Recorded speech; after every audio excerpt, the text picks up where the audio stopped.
সম্প্রতি বলিউডে প্লেব্যাক গানের জগৎ থেকে বিদায় নেওয়ার ঘোষণা দিয়েছেন অরিজিৎ সিং। তবে বিদায় নিয়েও যেন নিতে পারলেন না। অরিজিৎ সিং গাইলেন রোমান্টিক ড্রামার টাইটেল ট্র্যাক। এর মূল কারণ হল বলিউডের তারকা অভিনেতা ও প্রযোজক আমির খান।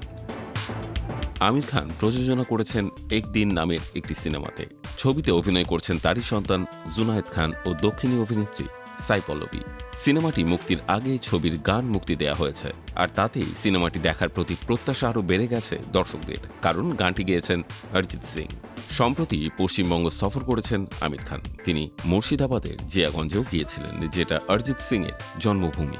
সেখানে তাদের দুজনকে বেশ আন্তরিক অবস্থায় দেখা গিয়েছে।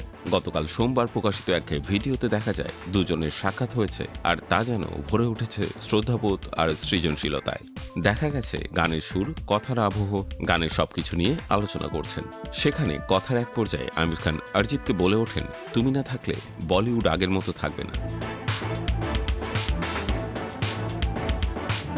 আমির খান প্রোডাকশন নামের একটি ভেরিফাইড ফেসবুক পেজে গতকাল প্রকাশ করা হয় গানটি।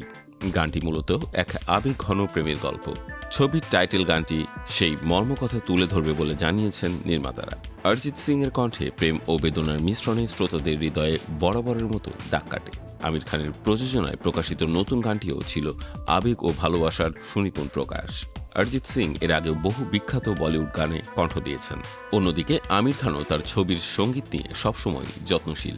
এই দুই শিল্পীর মিলন তাই কেবল একটি গানের সহযোগিতা নয়, বরং দুই ভিন্ন সৃজন ভুবনের সংলাপ। প্লেব্যাক ছাড়ছেন অরিজিৎ সিং, এমন খবর প্রায় সত্য হয়েই আছে।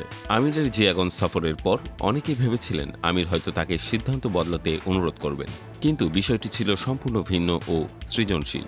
এই দুই তারকার পারস্পরিক শ্রদ্ধা ও কাজের খবর প্রকাশ্যে আসতেই সামাজিক মাধ্যম জুড়ে চলছে বন্দনা।